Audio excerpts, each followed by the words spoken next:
तो फिल्म की शुरुआत में दिखाए जाते हैं दो बूढ़े लोग जो दोनों हस्बैंड वाइफ थे। वो छुट्टियां गुजारने के लिए कहीं पर जा रहे थे। वो रेडियो पर गाने सुनते हंसी मजाक करते अपने सफर पर जा रहे थे, मगर तभी उनका रेडियो खराब होकर अपने आप ये गाना जीपर्स क्रीपर्स लगा देता है। तभी इनके पीछे एक ट्रक आ जाता है जिसका ड्राइवर काफी गुस्से में ट्रक चला रहा था। तब ये देखकर वो थोड़ा डरने लगते हैं, मगर फिर वो ट्रक आगे निकल जाता है। अभी वो लोग सुकून का सांस लेते ही है, मगर तभी उन्हें वो ट्रक एक जगह पर खड़ा हुआ दिखता है जिसके ड्राइवर ने काफी अजीब तरह का सूट पहना हुआ था। वो एक लाश को ठिकाने लगाने के लिए एक जगह पर फेंकने जा रहा था, जो देख वो लोग काफी परेशान हो जाते हैं। बूढ़ी औरत डरते हुए कहती है, यहाँ बहुत ही खतरा है, हमें यहाँ से चलना चाहिए। तो अभी वो लोग जा ही रहे थे, मगर वो दोबारा से उनका पीछा करने लगता है। अब ये देखकर तो वो और डर जाते हैं।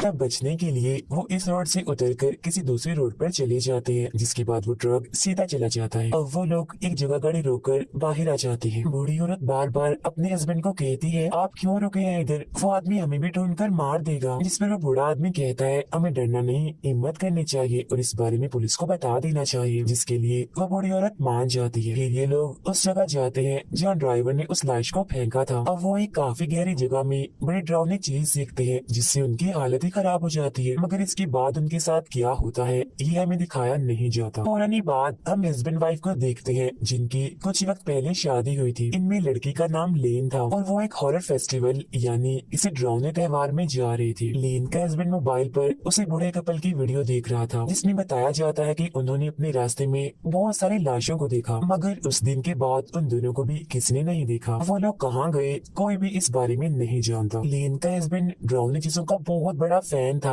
वो लेन को बताता है कि क्रीपर की कहानी बिल्कुल सच्ची है। क्रीपर हर 23 साल बाद आता है और लोगों को 23 दिन तक मारता रहता है, और ये 23 दिन लोगों के लिए किसी अजाब से कम नहीं होते, क्योंकि मौत की तरह क्रीपर सभी के सर पर मंडलाता रहता है और बहुत सारे लोगों को बड़ी बेरहमी से अपना शिकार बना लेता है। फिर 23 दिन बीत जाने के बाद वो खुद ही गायब हो जाता है। अब लेन को उसकी इन बातों पर यकीन नहीं आता, इसीलिए वो हंसने लगती है। उसका कहना था कि क्रीपर के बारे में ये सब कुछ बस झूठी दास्तान और मनगढ़ंत बातें हैं। डरावनी चीजों को पसंद करने वालों ने उसे अपना हॉरर हीरो बनाया हुआ है। ये सुन उसका हस्बैंड उसे एक वीडियो दिखाता है जिसमें क्रीपर को भी दिखाया जा रहा था, मगर वो वीडियो इतनी साफ नहीं थी, इसलिए लेन अपनी बात पर अड़ी रहती है कि ये सारी चीजें बस कहानियां हैं। मगर तभी उसे उल्टी होने लगती है, इसीलिए गाड़ी साइड में लगाकर वो जंगल में एक पेड़ के पास जाकर उल्टे करने लगती है। जिसके बाद उसका हस्बैंड गाड़ी में बैठा रहता है। वो अपनी मॉम को मैसेज करके बताता है कि मैं लेन को खुश करने के लिए आज उसे बताऊंगा कि मैं उससे कितना प्यार करता हूँ। अब जिस पेड़ के पास लेन उल्टी कह रही थी उसमें हम क्रीपर का एक हथियार देखते हैं जिसे वो सबसे ज्यादा इस्तेमाल करता है, जो एक नुकीला हथियार था। और पास ही में एक सफेद रंग का परिंदा भी आकर बैठ जाता है जिसकी आंखें लाल थी और वो बड़ी गौर से लेन को देख रहा था। फिर अब हम इसी जंगल में देखते हैं क्रीपर को, जो 23 साल के बाद अपनी गहरी नींद से जाग चुका था और बिल्डिंग से बाहर आ गया था। वो पास ही में पड़े जानवरों के जिस्म से निकले कीड़े मकोड़ों को खाने लगता है, वो भी बहुत मजे से, जैसे उसकी कोई पसंदीदा चीज हो। इसके बाद वो जाता है एक स्केयर क्रो के पास और उसके कपड़े निकाल कर पहन लेता है, क्योंकि ये उसका पसंदीदा सूट है। स्केयर क्रो दरअसल खेतों में खड़ा किया गया इंसान जैसा पुतला है जो परिंदों को डराने के लिए खड़ा किया जाता है। फिर इसी जंगल में हम लेन के एक दोस्त को देखते हैं जो उसी फेस्टिवल में जा रहा था, लेकिन वो रास्ता भटक चुका था, तो लेन से कॉल करके रास्ता पूछ रहा होता है। जैसे ही एक पेड़ के पास जाता है तो तभी अचानक से उसके पीछे आ जाती है उसकी मौत यानी क्रीपर। देखते ही देखते उस पर हमला करके बड़ी बेरहमी से उसे मार देता है। उधर लेन और उसका हस्बैंड भी रास्ता भूल गए थे, इसीलिए वो यहाँ पर बनी एक औरत की दुकान पर जाते हैं जो पुराना और कीमती सामान बेचा करती थी। वो यहाँ उस औरत से रास्ता पूछने आए थे। यहाँ वो पुराने कीमती सामान के अलावा बड़ी ही अजीब से काले जादू करने वाली चीजें भी देखते हैं। दुकान की मालिकों ने एक नक्शा देती है जिस पर यहाँ के सारे रास्ते बने हुए थे। लेन उस नक्शे को लेती है, तभी उसे कुछ ख्याल आने लगती है, जिसमें वो एक झूले और कुछ लोगों के ग्रुप को देखती है जो काला जादू कर रहे थे और उन्होंने काले अजीब से कपड़े भी पहने हुए थे। पर अब लेन इस ख्याल से बाहर आती है तो नक्शा लेकर वो जाने लगती है, मगर तभी वो औरत इन्हें कहती है, बहुत बहुत मुबारक हो। अब ये दोनों नहीं जानते थे कि वो ऐसा क्यों कह रही है, मगर इस बात पर ध्यान दिए बगैर वो यहाँ से चले जाते। उनके जाने के बाद वो औरत किसी को फोन करती है और कहती है, एक खुशखबरी है, हमें एक बहुत अच्छा फ्रूट मिला है उसको देने के लिए जो उसे बेहद खुश कर देगा। लेन और उसका हस्बैंड एक होटल में जाते हैं जहाँ थोड़ी मस्ती करने के बाद फेस्टिवल में जाने की तैयारी करने लगते हैं। कुछ वक्त के बाद लेन वॉशरूम में जाती है और टेस्ट करती है कि क्या वो माँ बनने वाली है या फिर नहीं, मगर रिजल्ट उसे काफी अजीब ही दिखता है। एक डॉट जिसके आसपास एक दायरा बना हुआ था। अब यहाँ दोबारा से उसे ख्याल आता है जिसमें दुकान की वही मालिक काले जादू वाला सूट पहनकर एक झूले के पास खड़ी हुई थी। उस झूले में किसी बच्चे के रोने की आवाज भी आ रही थी। तभी एक क्रो यानी कौवा आकर वॉशरूम की खिड़की से टकरा जाता है, जिससे लेन काफी डर जाती है और सोचती है ओ माय गॉड यहाँ भी क्रो। जब यहाँ उसका हस्बैंड आकर लेन को ले जाता है और हम रिजल्ट में पॉजिटिव का निशान देखते हैं, मतलब कि लेन सच में माँ बनने वाली है। तो अब हमें यहाँ पता चलता है कि दुकान की मालिक ने उन्हें इसीलिए ही मुबारक दी थी। खैर वो दोनों उस फेस्टिवल में चले जाते हैं, मगर बाहरी एक ग्रुप इस फेस्टिवल के खिलाफ एहतजाज कर रहा था। इसी बीच ग्रुप का लीडर कहता है कि हमारा मसीहा जाग चुका है। अब ये बात लेन को काफी अजीब लगती है, मगर वो इसको नजरअंदाज करके अंदर चली जाती है। इस फेस्टिवल में बहुत सारे लोग आए हुए थे जिन्होंने अलग अलग राउंडी मूवीज के कैरेक्टर जैसे होली बनाए हुए थे, जो काफी एंजॉय और मस्ती कर रहे थे। तभी इनके बीच एक लड़का आता है जो सबको ये दिखाने की कोशिश करता है कि मुझे तीर से किसी ने मारा है, मगर असल में वो सबके साथ मजाक कर रहा था। लेकिन जैसे ही वो जंगल में जाता है तो उसका मजाक सच बन जाता है, क्योंकि तभी वहाँ पर आ जाता है क्रीपर और उस पर हमला करके उसे पेड़ की टहनी में घुसाकर मार देता है। क्योंकि क्रीपर अपने सारे हथियार अपने साथ लेकर शिकार पर निकला हुआ था और वो बहुत ही भयानक दिख रहा था। लेन और उसका हस्बैंड फेस्टिवल में मजे करते हुए इधर उधर घूम रहे थे, मगर तभी वो एक गेम खेलने जाते हैं इसमें नुकीले हथियारों से निशाना लगाना होता है। पहले लेन का हस्बैंड इस गेम को खेलता है, मगर वो निशाना ठीक से नहीं लगा पाता। अब जब लेन की बारी आती है तो वो क्रीपर का हथियार चुनती है, जिससे उसके सारे निशाने बिल्कुल सही जाके लगते हैं। मगर तभी इस नुकीले हथियार से उसकी उंगली कट जाती है और उंगली पर वही अजीब सा रोड के चारों तरफ दायरे का निशान बन जाता है। इस निशान को लेन बड़े गौर से देख रही थी, तो तभी उसे फिर से ख्याल आता है जिसमें वो देखती है जो ग्रुप का लीडर इस फेस्टिवल के खिलाफ एहतजाज कर रहा था, अब की बार उसने भी काले जादू वाले कपड़े पहने हुए थे। लेन वहाँ पर चुपचाप खड़ी थी और उसके माथे पर यही वाला निशान बना हुआ था। उसके आसपास बहुत सारे लोग कोई काला जादू कर रहे थे। इसी के साथ ही लेन का ये ख्याल यहीं पर खत्म हो जाता है। इस गेम का मालिक इन्हें बताता है कि यहाँ एक और हार जीत वाली गेम होने वाली है, उसमें भी तुम हिस्सा ले सकते हो। तो वो दोनों ऐसे करते हैं और उस गेम में हिस्सा ले लेते हैं। मगर यहाँ दुकान की वो मालिक जिससे इन्होंने रास्ता पूछा था, वो सभी पर्चियों के साथ छेड़छाड़ कर देती है, जिससे हैरानी वाली बात ये होती है कि लेन और उसका हस्बैंड इस गेम को जीत जाते हैं। इनके गेम जीतने का इनाम ये था कि इन्होंने एक ग्रुप के साथ एक डरावने घर में जाना था, जिसका स्टाइल बिल्कुल जेपर जैसा था। वो दरअसल एक एस्केप रूम की तरह बनाया गया था, जहाँ कुछ चीजों को पास करने के बाद इन्हें वहाँ से निकलना था। उस घर के अंदर इनके साथ जो कुछ भी होना था उसे बिल्कुल किसी फिल्म की तरह रिकॉर्ड भी किया जाना था। अब इस वजह से दुकान की मालिक और वहाँ खड़ी एक औरत जो सिंगर थी वो बहुत ही खुश हो जाती है। अब ये दोनों उस पूरे ग्रुप से मिलते हैं जिन्होंने इनके साथ उस घर के अंदर जाना था, जिनमें एक थी इस पूरी फिल्म की होस्ट, एक था मैनेजर और एक कैमरामैन। इनके साथ एक और आदमी भी जा रहा था जो कि इन सबका लीडर था और इसने इन सबकी मदद करनी थी वहाँ जाकर। अब ये लोग उस घर के कब्रिस्तान में पहुँच जाते हैं, जहाँ आकर लीडर इन्हें बताता है कि जिस घर में हम जा रहे हैं उस फैमिली के लोग इस कब्रिस्तान में दफन हैं और ये कब्रिस्तान काफी सदियों पुराना है। कहा जाता है कि जो फैमिली उस डरावने घर में रहती थी वो बहुत ही अच्छी और नेक थी, मगर ये जगह भूतिया भी हो सकती है, यानी बहुत डरावनी। और अब हमें यहाँ से पैदल चलकर उस घर तक जाना होगा। इसी बीच हम क्रीपर को देखते हैं जो एक बिजली के टावर पर अपना ट्रक लाकर मारता है, जिससे वहाँ की आधी लाइट जाने की वजह से सभी के सिग्नल्स चले जाते हैं। तभी क्रीपर अपने ट्रक से निकलकर बाहर आता है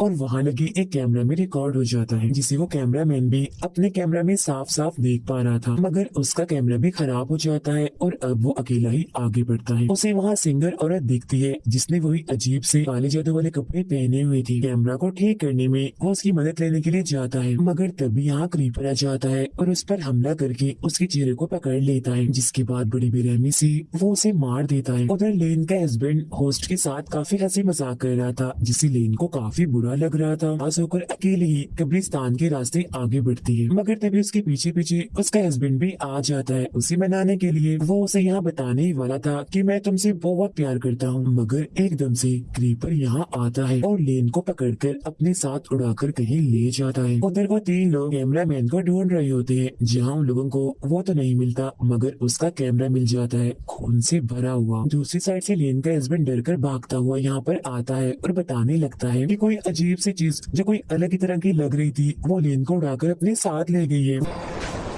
वो बहुत ही ज्यादा डरा हुआ था और पुलिस की मदद लेने के लिए यहाँ से भागने लगता है, मगर तभी वो एक चीज से टकरा जाता है जो एक लाश थी और ये उस कैमरामैन की ही थी। लाश की हालत बहुत ही बुरी थी, खून में लथपथ थी वो। जब ये देखकर वो लोग काफी डर जाते हैं और परेशान हो जाते हैं, ये सोचकर कि यहाँ जरूर कोई खतरनाक चीज है जो सब पर हमला कर रही है। इसीलिए वो भागकर उस घर में चले जाते हैं ताकि उनकी जान बच सके। मगर तभी दुकान की मालिक, सिंगर और एहतजाज वाला लीडर घर का दरवाजा बंद कर देते हैं और कहते हैं कि तुम लोगों को हमने क्रीपर के लिए ही छोड़ दिया है। तब यहाँ पर हम समझ पाते हैं कि ये सारे लोग जिन्होंने ये अजीब सा लिबास पहना हुआ है, ये सब काला जादू करते हैं और ये क्रीपर को अपना गॉड समझते हैं और उसकी पूजा करते हैं। घर के अंदर आ जाने के बाद सब लोग अपने लीडर पर शक करने लगते हैं कि ये भी जरूर उन लोगों के साथ मिला हुआ है और इसने हमें यहाँ पर फंसाया है। जिस पर वो कहता है, मुझे खुद नहीं पता कि सब कुछ क्या हो रहा है। इसके बाद हम देखते हैं लेन को, जिसे क्रीपर ने किसी जगह पर बांध कर रखा हुआ था। वो उसके पेट पर एक चाकू से कट का निशान लगा देता है।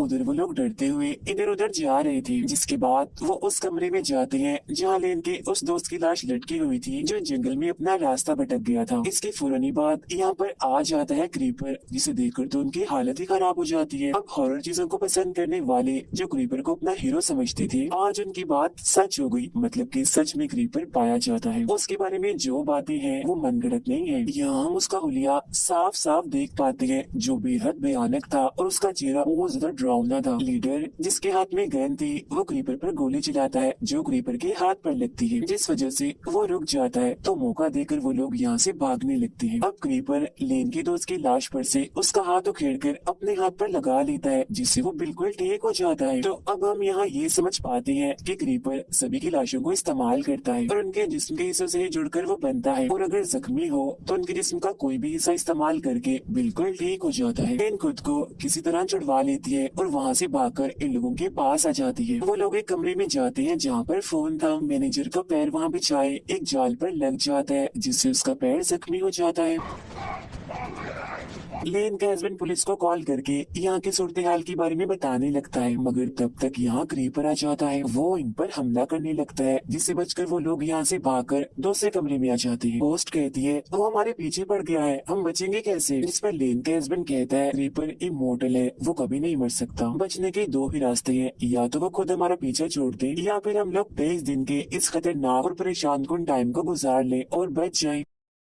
तभी क्रीपर यहाँ भी आ जाता है। वो लोग उसे भगाने की कोशिश करते हैं, मगर वो होस्ट पर हमला कर देता है। वो उस पर अपने हथियार से हमला करके उसका सर ही काट देता है, जिससे उसका बहुत सा खून बह जाता है और बड़ी बेरहमी से उसकी मौत हो जाती है। फिर वो उसे उठाकर अपने साथ ले जाता है और उसका दिमाग निकाल कर खाने लगता है। उधर वो लोग एक ऐसे कमरे में जाते हैं जहाँ बहुत सा काले जादू का सामान पड़ा हुआ था। ये वही जगह थी जहाँ क्रीपर को गॉड समझने वाले लोग उसकी पूजा करते थे। तभी लेन को एक ख्याल आता है, जिसमें वो देखती है कि काला जादू करने वाले लोग उसके आसपास हैं, जो उसके जिस्म पर खून डालकर उसका पेट काटकर इस वक्त भी जादू ही कर रहे हैं। फिर तभी क्रीपर उसके पास आता है, जिससे वो समझ जाती है कि क्रीपर मुझसे क्या चाहता है, यानी मेरा बच्चा। फिर वो ये बात अपने हस्बैंड को भी बता देती है कि हमारा बच्चा होने वाला है और वो बच्चा क्रीपर लेना चाहता है ताकि वो उसे कुर्बान करके उसकी जिंदगी खुद ले ले। It wants what I've got.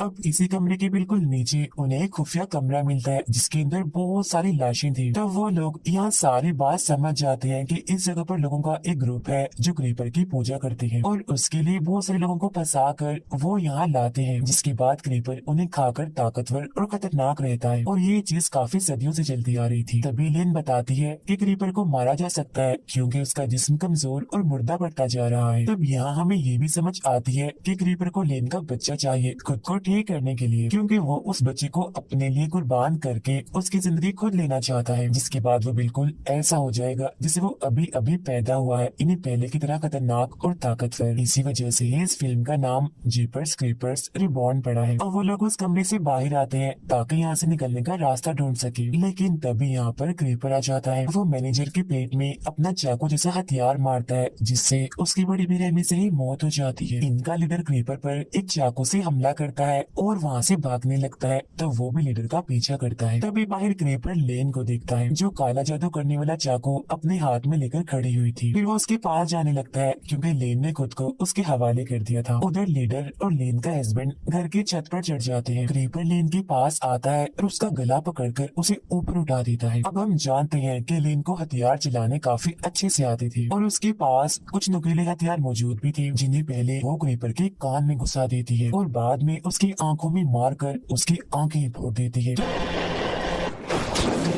तो इससे यहाँ क्रीपर अंधा हो जाता है। ऊपर से वो दोनों एक काफी बड़ा रॉड नीचे फेंक देते हैं, जहाँ वो खड़ा था। वो रॉड क्रीपर के मुंह के आर पार हो जाता है, जिससे वो वहीं अधमरा हो जाता है। तभी यहाँ बहुत सारे क्रोज यानी कौवे आ जाते हैं और बुरी तरह से चिल्लाने लगते हैं। जिस हड़बड़ी में लीडर नीचे गिर जाता है और उसकी मौत हो जाती है। लेन का हस्बैंड नीचे उतर कर आता है और उसे संभालता है। फिर बहुत सारे परिंदे आकर क्रीपर को उठा लेते हैं और उसे अपने साथ कहीं ले जाते हैं। इतनी ही देर में पुलिस भी वहाँ पर आ जाती है और उन दोनों को बचाकर गाड़ी में बिठाती है। मगर तभी हम लेन की आंखों को अचानक से काला होता हुआ देखते हैं। अब आपको याद ही होगा कि क्रीपर ने उसके पेट पर जादू वाले एक चाकू से कट का निशान लगाया था। फिर अपने जिस्म के एक हिस्से को लेन के पेट में डाल दिया ताकि वो उसके बच्चे को निगल जाए, और उसने ऐसा कर भी लिया था। इसका रिजल्ट हमें दिखाया भी जाता है, जहाँ बहुत सारे क्रोस और परिंदे क्रीपर्स के आसपास होते हैं। फिर उसका जिस्म किसी कवर की तरह बनकर फट जाता है और अंदर से निकलता है क्रीपर रीबॉर्न होकर, यानी दोबारा पैदा होकर, जो बिल्कुल जवान नया दिख रहा था। इसका मतलब ये है कि लेन पर उसने जो काला जादू किया था वो पूरा हो गया था, जिसमें उसने